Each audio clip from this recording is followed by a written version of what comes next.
Now, breaking news from WRAL. Coverage you can count on. Here's the storm system that is likely to bring wintry precipitation to us by late Friday. I'll show you the timeline and what you should expect.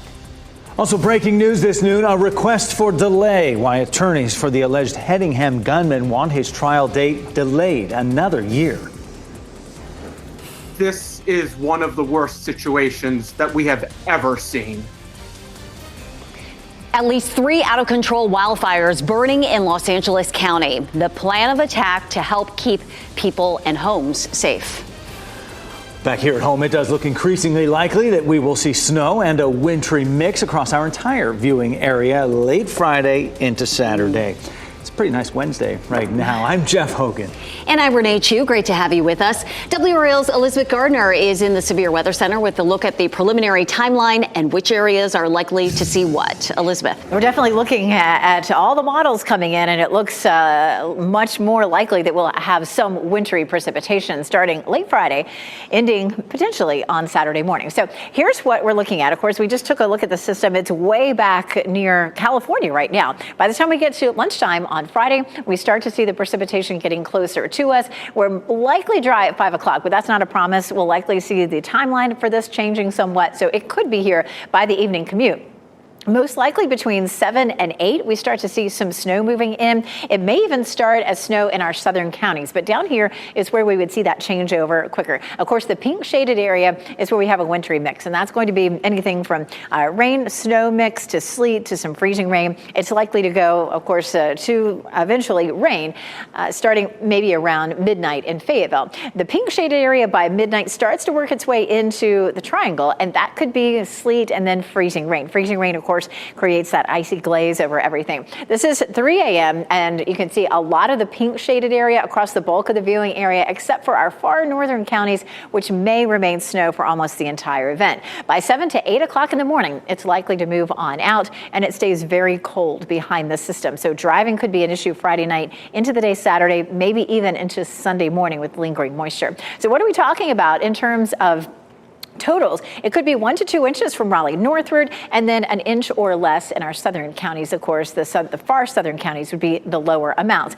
And then our forecast of ice could be up to 1/10 of an inch down around Fayetteville, all the way up to no ice as you're getting closer to the Virginia line. That freezing rain isn't likely to be enough to cause any issues in terms of power outages, but of course, if that changes at all, we'll let you know. So starting as snow, changing to sleet. This is going to start after the evening commute, most likely. We'll have that band of some wintry mix, and roads are likely to become slick. We're going to talk more about the computer models and the differences and what could change between now and Friday night coming up. Elizabeth, thanks. DOT crews are already prepping the roads for the impending storm. This is a live look from Sky 5 at the DOT headquarters in Raleigh, where you see their fleet of trucks. The DOT brining roads ahead of the winter weather, getting ready to. Since early this morning, the DOT team has been mixing together a salt brine to prep the roads, which will help prevent freezing and make snow removal that much easier.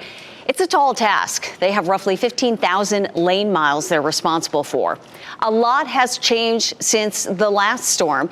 The addition of 540 and other projects added 80 more lane miles. DOT crews, though, have 15 more trucks in their operation, and they are ready to go. Breaking news this noon and an update in Raleigh's 2022 Hedingham mass shooting. Attorneys representing Austin Thompson are asking to delay his trial until 2026. He's the teen accused of killing 5 people in that shooting and was 15 years of age at the time. WRAL's Chelsea Donovan broke this story early this morning. Joins us now for the Wake County Justice Center with what is in that document that was just filed. Chelsea. Yeah, Jeff, this 13-page document just filed early this morning is basically a motion to continue. Austin Thompson's attorneys point blank say they need more time to sift through this mountain of evidence in this case when you're talking about so many different crime scenes. And they also need more time to interview Austin himself as well as family members. Now, you'll recall this is a trial that was originally scheduled for September 22nd of this year. Now, this document states that Thompson has been declared competent to stand trial and is being held an hour away. But his team is also citing a brain injury from a self-inflicted gunshot wound, which happened the day law enforcement captured him after his shooting spree that went through his neighborhood of Hedingham and along the Greenway there. Now, this document also cites that Austin is a different person today than he was 2 years ago. Now, as you'll recall, this is a case where it is determined he will be tried as an adult but will not face the death penalty. That is because he is a juvenile. You'll recall 5 people were killed that day. 2 others were injured. Now, I reached out to Lauren Freeman, the district attorney in this case, to ask what she thinks about this motion to continue. She said she has no comment at this time. We should also mention that Austin Thompson is set to appear in front of a judge this Friday for an in-person arraignment. Live in Wake County, Chelsea Donovan, WRAL News. And in the last 20 minutes, Durham police identified the person who was shot and killed early this morning. Investigators say 50-year-old Judah Taylor was found at a home on Lyons Court. That was around 1:30 this morning. Police say it appears to be an isolated situation, but they have not shared any additional information, and no one is in custody at this time. And happening right now in the WRAL Live Center following that breaking news out of California where multiple fires are burning right now. Firefighters calling this apocalyptic. This is a live look right now. The feed is a little bit frozen, but firefighters are there and residents on top of their home trying to put out these flames. 2 people have been confirmed dead in the Eaton fire, along with a significant number of injuries. Thousands of acres have been burned. The Palisades fire also burning more than 5,000 acres so far. That is growing. NBC's Chase Kane has more from Pacific Palisades, California. You may even be able to notice that I'm bracing myself, my crew here that's with me, we're bracing ourselves as if we're covering a tropical storm or a hurricane, because really those are the strength of the winds that we're facing. It certainly feels like the winds have picked up in just the last hour. So if you've ever sat by a campfire, might be able to explain kind of what you're seeing here on the ridge line. As you look across the Pacific Coast Highway, this is the intersection of Sunset Boulevard and the Pacific Coast Highway. There's an orange glow there on the ridge line. We're not seeing the flames that we saw earlier, because again, if you've ever sat by a campfire and a wind picks up, it kind of blows the flame down for a moment, and then as soon as the winds calm just a bit, you see those flames kick back up. So it's not as though this fire is out here on the ridge. It's just that the wind is kind of keeping the flames down. But as you look farther to the left, you can see some more of the orange glow, several more homes here in Pacific Palisades that have burned. As we were driving around a little earlier this morning and last night, dozens of homes. It's difficult to say exactly how many have burned so far. A CAL FIRE the lieutenant or sergeant stopped by a little while ago and asked him if they had any sense of that. And he said, no, there's just too many fires burning in too many places for us to get out and count. Hopefully, once the winds die down, maybe later today, they can start sending planes and helicopters back up to start to get a better sense of how many things have burned, how big this fire is, because they think it's about 3,000 acres. Could be even more that's burned so far.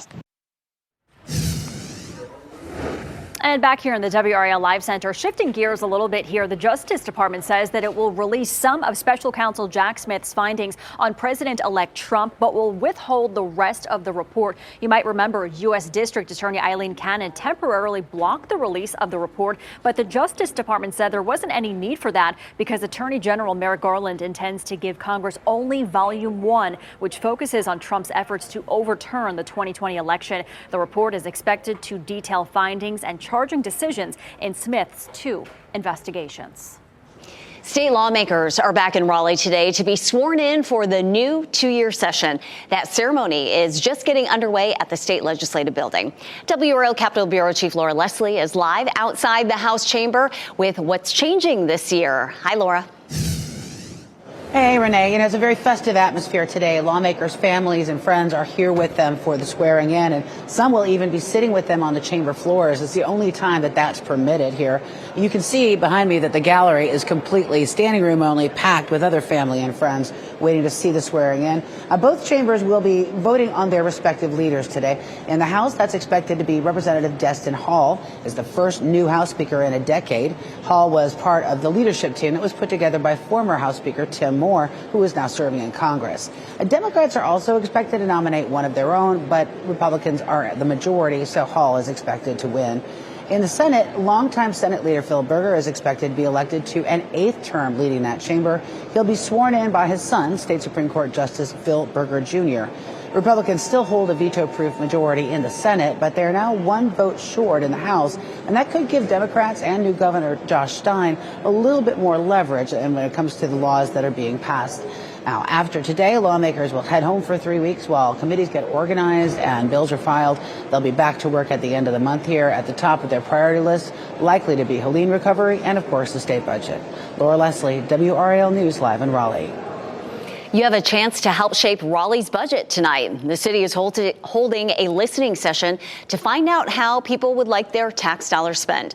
Tonight's session will be at the Laurel Hills Community Center. That's over on Edwards Mill Road from 6 to 7:30. 2 more sessions are planned this month.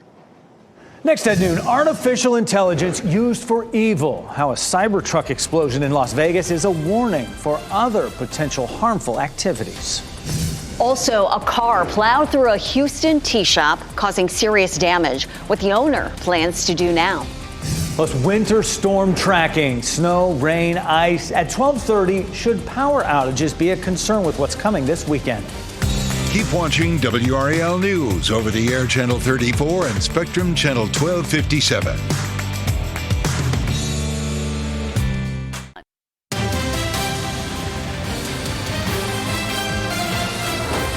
Investigators say a decorated U.S. soldier used ChatGPT to plan the New Year's Day attack at a Trump hotel in Las Vegas.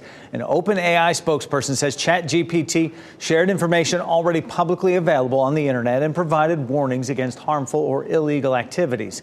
Jeff Paul reports OpenAI is working with law enforcement now. The ChatGPT was a game changer for us here. A stunning police find in Las Vegas. Investigators say the man behind the Tesla Cybertruck explosion outside of Trump Hotel last week used generative AI to plan the attack. I think this is the first incidents that I'm aware of on U.S. soil where ChatGPT is utilized to help an individual build a particular device. Authorities say the suspect, Matthew Livelsberger, used ChatGPT to look up information on explosive targets, the speed at which certain rounds of ammunition would travel, and where to buy fireworks. Livelsberger, a decorated Army Green Beret with 2 deployments to Afghanistan, also left behind a 6-page manifesto. This is in addition to the cell phone notes police found last week, where he described the attack as a, quote, wake-up call for the nation's troubles. I will tell you that we still have an outstanding laptop, another mobile phone, and a smartwatch that we still need to get into and recover information from. Authorities also released new video of the suspect moments before the blast. He's seen pouring racing-grade fuel into the Cybertruck, which was already packed with 60 pounds of pyrotechnic material. He had enough material in that vehicle that if a high detonation occurred, it would have been a significant different blast. It was Jeff Paul reporting. Investigators believe the flash from the gun the suspect used on himself triggered that detonation. Agents say Livelsberger considered carrying out his plot in Arizona at the Grand Canyon's Glass Skywalk. They don't know when or why he changed his plans. A funeral will be held today for one of the victims in the New Orleans truck attack. Billy DeMayo is a 25-year-old account executive in New York City. DeMayo was among the 14 people killed on New Year's Day's attack. He was visiting friends in New Orleans at the time. A wake will be held for him this afternoon. A man accused of opening an emergency door on a Boston flight will be in court today. This happened last night while a JetBlue plane was getting ready for takeoff. Police say the man wanted to deplane and opened an aircraft door suddenly and without warning. One passenger on the flight said the incident happened after the man got into an argument with another passenger. The person will not be identified until charges are finalized. A sinkhole opened in a Philadelphia street just minutes after a city bus passed over it. Take a look. Surveillance video from December 29th shows the road sagging as the bus drives over it. Well, people curious got a little closer as a hole started to appear. And then 7 minutes after the bus passed over, the road collapsed. There's no word on when the road will be repaired. 100% heartbroken. That's how the owner of a Houston business feels after a vehicle plowed through the shop. Surveillance footage captured that moment as it happened. The car destroyed the front counter, the tables, and part of the back office of this tea shop. The owner and 2 employees who were inside at the time were not hurt. Despite the destruction, the owner's determined to rebuild. I don't try to stress about things I can't control or can't fix. All we can do is move on from this. The owner is working with his insurance company to assess the damage and plan for repairs. Police say the driver was not injured. The cause of the crash remains unclear. A stunning video to see it. Thankfully, there were no customers really at that time. Causing any damage. Absolutely. A live look at downtown Raleigh. Not a cloud in the sky. It looks absolutely beautiful out there, but boy, is it cold. I mean, it's 12:16 and Elizabeth, we're not even in the 40s yet. We're not, and it's not going to feel like 40s this afternoon either. Very similar to yesterday. It looks gorgeous out, but the temperatures are cold and there's a little bit of wind creating some wind chill. This is a live look at downtown from our Jimmy V camera. And you can see people out and about. A lot of them are moving pretty quickly because it is so chilly. Look at that. People are running down the street. Maybe it's not because it's cold, but 35 degrees is our current temperature. It's likely that we'll climb up into the low 40s, but it will most likely feel like 35 for the bulk of the day. Right now, our wind chill in Durham and Raleigh is 29. It feels like 30 in Fayetteville, 27 in Goldsboro, 26 in South Hill, and 30 in Southern Pines. So the wind chill right now is below freezing everywhere, and the coldest in the mid-20s there in Roxboro and South Hill. So it is a cold start. Around town this afternoon, 42 in Raleigh, 40 in Durham, and 46 degrees in Fayetteville with lots of sunshine. And we'll see another bright sunny day for tomorrow. This is a look at our wind chill this afternoon. It's going to feel like 35 or 36 in the warmest part of the day between 3 and 4 o'clock. We get into the evening by 7 and 8 o'clock. It feels like mid-20s again, and our wind chill by midnight and after is down into the teens again. And we were in the mid-teens, like 15 to 18 this morning in terms of the wind chill. It'll be another cold start tomorrow with a temperature around 22. Notice this Saturday at 31. So in the morning, we tend to see the lowest temperature right around 7 a.m. We're still below freezing. And of course, that's one of the reasons that we're watching very closely for the potential for some wintry precipitation. Look at this. Tomorrow morning at 6 a.m., feeling like 15, feeling like 14 at 7 a.m., and only feeling like 29 to 30 during the afternoon tomorrow. So this is really setting the stage for that cold air that's likely to come in and stick around. We'll see a blast of colder air that really reinforces the cold air that's already in place. You can see some snow up into West Virginia and Kentucky. But here's the storm system that will come in and bring us that wintry precipitation, and it is looking more and more likely that that's what's going to happen.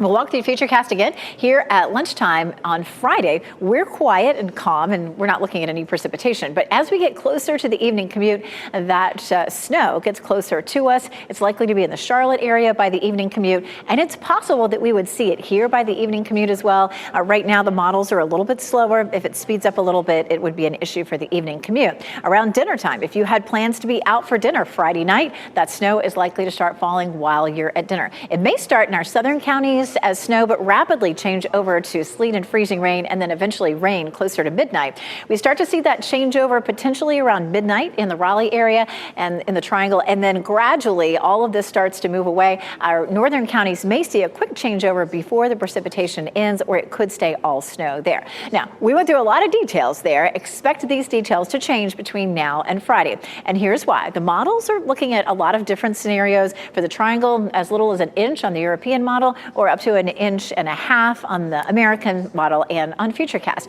We also have varying amounts of sleet and freezing rain that we can see. So our snow forecast right now is for 1 to 2 inches from Raleigh northward and 0 to an inch in the south. And from Raleigh southward, this is where we could see some slight measurable freezing rain. We'll likely see less of that the farther north you go. So freezing rain, of course, is a raindrop that falls and freezes on surfaces like sometimes streets, but more often trees and power lines, causing power outage. Sleet, of course, is just an ice pellet. Both of those can cause some problems on the roads. So my expectation, of course, can be winter wonderland with lots of snow. The reality is this is going to be a wintry mess for most of us, where we may have some rain, some sleet, some freezing rain mixing in with it. We're going to talk a little bit more about the timeline coming up in just a little bit. Thanks, Elizabeth. Coming up at 4, a 17-year-old is charged with murder in Durham. What new search warrants are revealing about the crime. And at 5, more DMV troubles. What we're learning about what happened at the Wilson DMV that caused dozens of people to wait outside that building for hours. And still ahead this noon, a new digital defense, how a new label from the government could prevent people from falling victim to hackers. Also, passport power, the number of destinations U.S. citizens can access without a prior visa.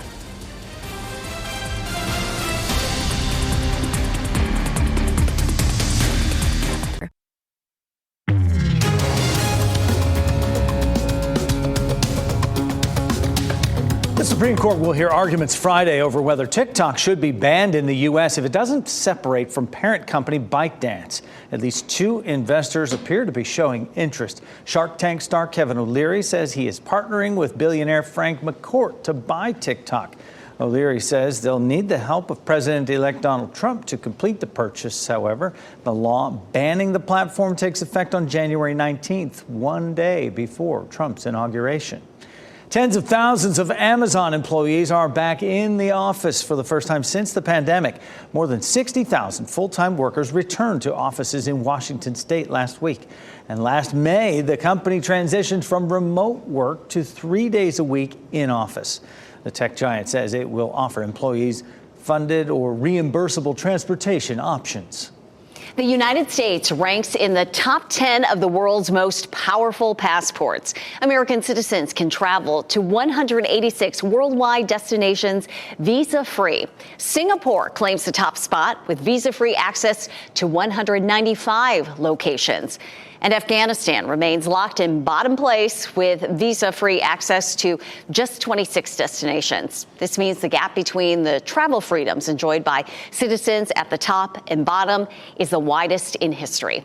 The U.S. passport might rank among the most powerful in the world, but that won't stop Americans from paying a fee to visit the U.K. Starting today, U.S. citizens must apply for and purchase an electronic travel authorization, or an ETA. Each member of the family, including babies and children, must have one. The document is valid for 2 years and multiple entries.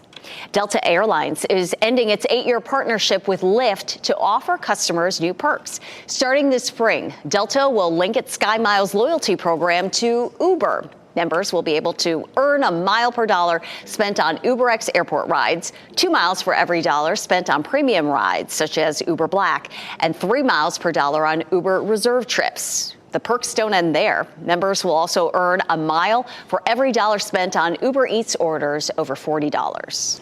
A new label could help people decide which devices offer the most protection from hacking threats. The government is offering a voluntary program known as the U.S. Cyber Trust Mark Initiative. It allows manufacturers to add a label to the products if they reach federal cybersecurity standards. The label will include a QR code for more security information. It can be put on connected devices, including refrigerators, security cameras, and fitness trackers. Winter ready. Slick roads are likely as temperatures continue to drop for us. The steps NCDOT is taking to protect drivers on those roads. Plus, the time of day you drink your coffee may matter more than how much coffee you drink. Ahead, the best time to have your cup of joe and the benefits that come with it. First, here's a look at the winning lottery numbers.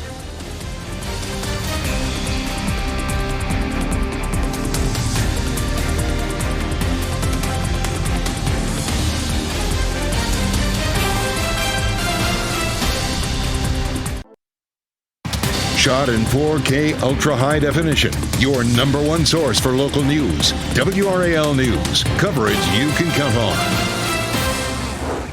Yes, it's cold out there, but nothing but sunshine right now. When we get into Friday into Saturday, we could see snow or maybe some kind of wintry mix. We have team coverage. Yeah, that'll be the difference, right? First up is Elizabeth Gardner in the WRAL Severe Weather Center right now with a look at the preliminary timeline and which areas are likely to see what type of precipitation, Elizabeth. And we definitely want to stress that it is preliminary and there will be changes that happen between now and then, but the odds of winter weather happening Friday night into Saturday have definitely been increasing over the last several days, and and continue to do so. Here's what we'll see. We'll see snow and ice, maybe even some rain mixed in. We'll have a better chance of more snow from Raleigh northward and more ice and sleet south of Raleigh. Roads are likely to become slick on Friday night into early Saturday, maybe even through Sunday morning if we have any lingering moisture, because temperatures are still going to be cold all the way through the weekend and into next week. If we do have some areas where the ice accumulation reaches a quarter of an inch, we'll have some power outages, but that's not looking as likely. We take a look at its futurecast, and of course, everything looks quiet for us at noon on Friday, but then we start to see the precipitation moving in.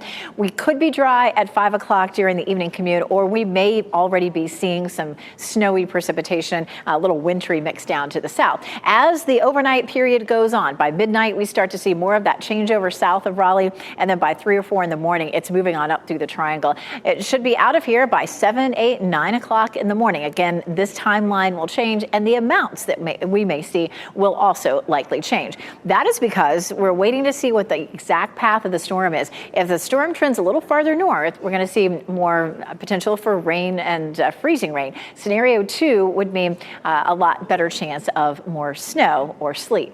Coming up, we're going to talk a bit more about the model comparisons.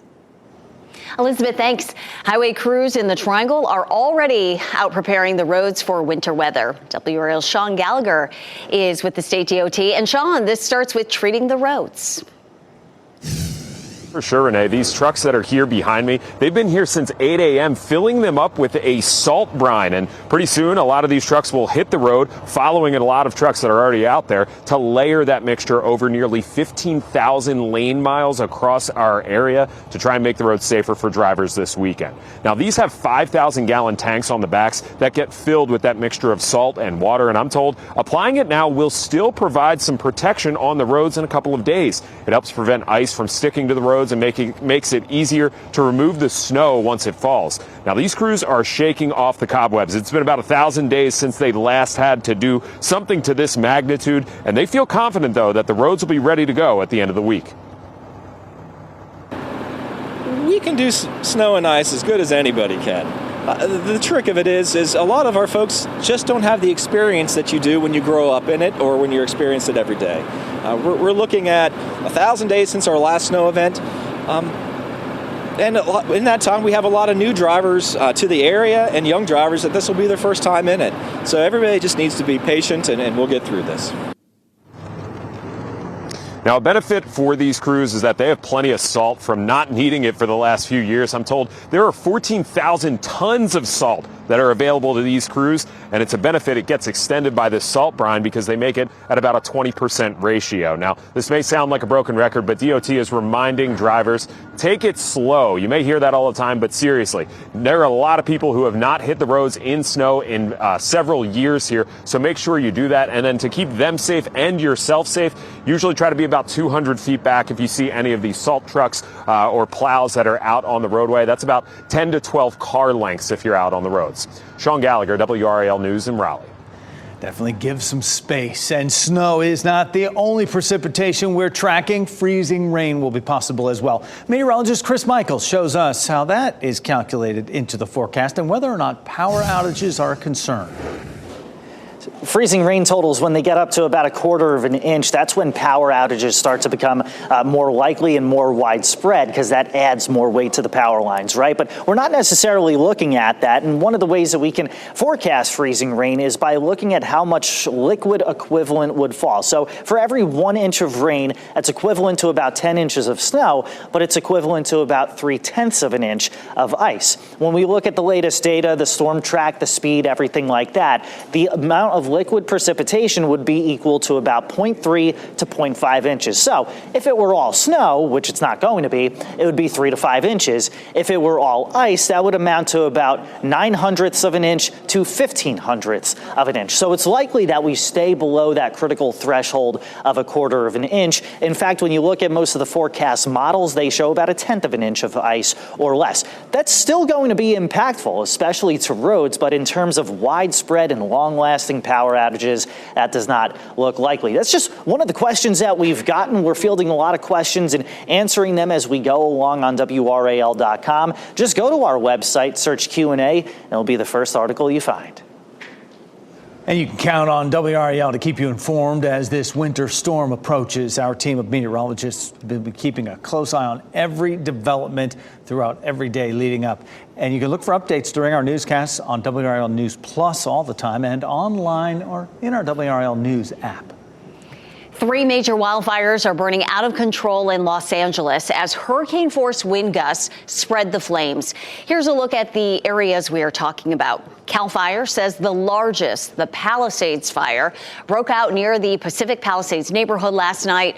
That has forced at least 30,000 people to leave. The second largest, the Eaton fire, erupted to the northeast near Pasadena. And the Hearst fire in the San Fernando Valley grew to 400 acres in just 4 hours. Michelle McConaughey is monitoring the flames in the WRAL Live Center. Michelle. Yeah, Renee, firefighters calling this apocalyptic. This is just unbelievable to see. We've been monitoring the live feeds in California. Unfortunately, this one is frozen right now, but that's because of very spotty cell service. I mean, I've seen reporters come in and out of these shots here, but right now 70,000 people are under evacuation orders in the LA area because of these fires. They're also saying that there is a huge demand on the water system. There have been reports of hydrants not expelling enough water or just completely running dry. So that is a very big deal right now. The FAA also banning flights from near the uncontained wildfires, quote, to provide a safe environment for firefighting aviation operations. This is a live look right now from a chopper above, but you can see just how much damage is being done to these homes. All of that smoke in the area. A lot of the air quality is in the red right now, not safe to breathe.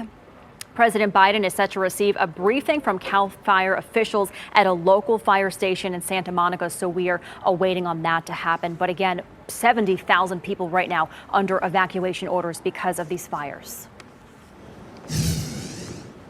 We also right now have a live picture for you inside the U.S. Capitol. Family, friends, and lawmakers are saying their final goodbyes to former President Jimmy Carter. His body will lie in state through tomorrow morning. President Biden will deliver the eulogy at the official state funeral tomorrow at Washington National Cathedral. He'll be buried next to his wife, First Lady Rosalind Carter, in Plains, Georgia. And back here in the WRAL Live Center, I want to bring you live pictures from Sky 5 right now. This is a crash in Knightdale between this car here and a fire engine. The fire engine is on the right-hand side of your screen. There is a tow truck there now. This happened around 11 o'clock this morning on Pool Road and Hoppy Hill Drive. That fire truck right there was responding to a fire when this crash happened. We know right now one firefighter and the driver of the car were transported to the hospital. That is all we know. We are unsure of their injuries, how bad their injuries are, but this is something that we will follow and bring you updates on here in the Live Center. Michelle, thanks. Most of us drink coffee for the caffeine. Why researchers say when you drink your cup of joe can give you even more perks. And new research confirms male and female brains really are different. The distinct differences researchers saw in the earliest stage of life.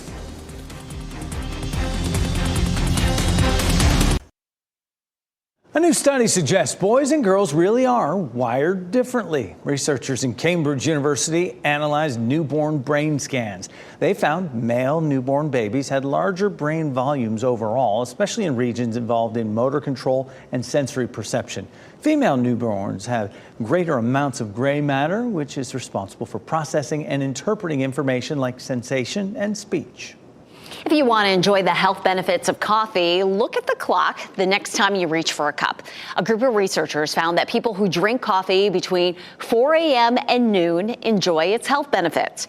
Those who drank coffee during other parts of the day did not see any real change in health from people who don't drink it at all. Some scientists are considering whether timing patterns should be studied with other dietary guidance. Returning back to Earth, NASA is deciding on how to bring Mars samples back home. Next, the 2 options up for consideration. Also, beyond the binoculars, how technology is bringing bird watching indoors.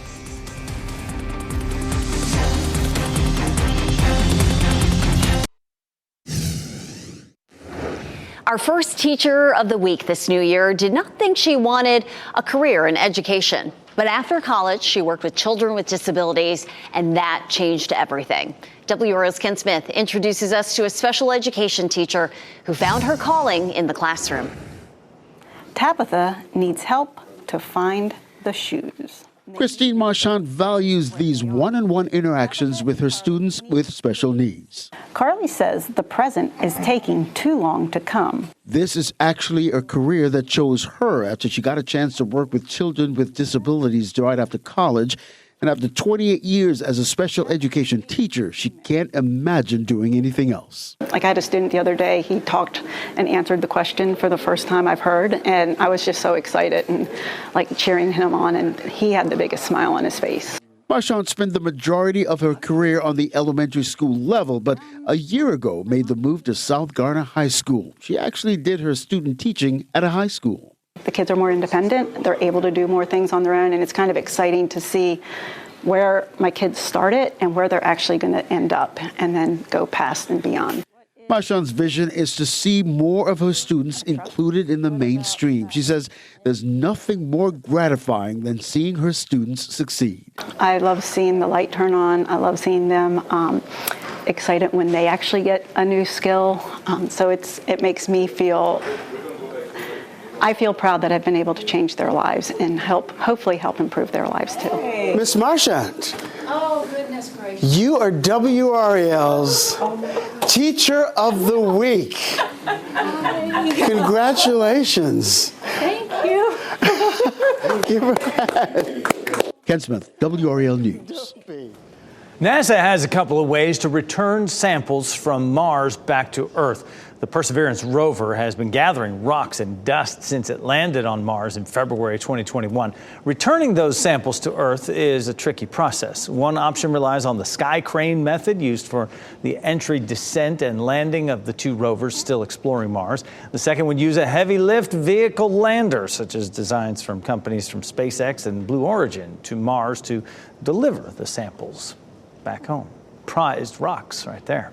Elizabeth Gardner over in the WRAL Severe Weather Center. We're waiting for something to fall from the sky, just not sure what, when, and where. Yeah, definitely not happening today or tomorrow. It's looking gorgeous out there, but really chilly. We take a live look at Fayetteville as well as Raleigh, Apex, Chapel Hill, all looking at bright skies. Chapel Hill, of course, courtesy of Top of the Hill Restaurant. Let's look at this wind chill again. Our temperature 35 in the Triangle, 29 is what it feels like as you're heading out the door there in Raleigh. It feels like 29 in Rocky Mount, 23 in Roxborough, 30 in Fayetteville and Southern Pine. So it is cold out there, even though it looks beautiful. And even with, some cold, winters on and off, some cold days anyway, over the last several years, we have not been able to squeeze any snow out, at least officially at RDU. Last time we had measurable snow was a little under half an inch, January 29th, 2022. So 1,075 days ago. It just seems amazing.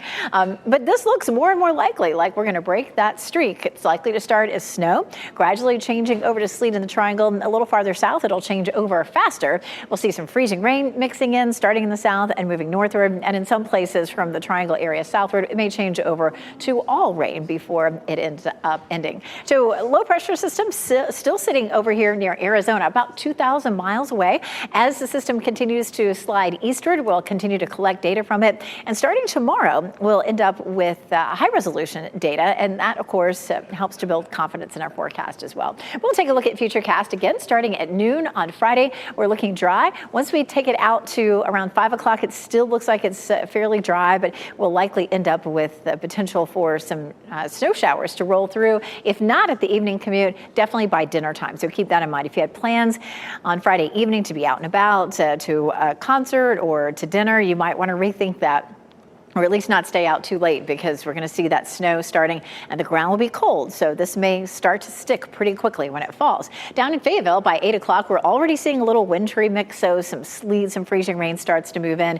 After midnight, we see that in the Triangle area. And then eventually up near the Virginia line, we may see a little sleet and freezing rain mixing in, and it could be all over by around 8 or 9 o'clock. Now, the timeline of that, who sees what, the amounts may all change. As a matter of fact, we often talk about the European model versus versus the American model. European model has maybe a half an inch of snow in Fayetteville and around an inch to an inch and a half in the Triangle area northward. The newest run of the American model, the GFS, is really pulling that snow back. And really for Raleigh, it has maybe about a half an inch. You get a little farther north and it may be, an inch or so. But seeing those numbers kind of shrink a little bit on the American model. Make sure you tune in to Mike this evening during our evening newscast. He'll have another new run to share with you. So this is our forecast, preliminary forecast. From Raleigh northward, we're looking at 1 to 2 inches of snow. And from Raleigh southward, it would be an inch or less. Ice is likely to stay at 1/10 of an inch or less, even in the southern part of the viewing area where it's more likely. And that means that we shouldn't have a lot of power outages. Really, we would want to see about 1/4 of an inch in order to see a lot of power outages. And that does not look like it will happen. So that is definitely good news. Again, as we get closer to Friday and Saturday, we'll be fine-tuning this forecast. And as I mentioned, don't forget to tune in to Mike later on this evening. Backyard bird watching is making a comeback. How technology is transforming the hobby.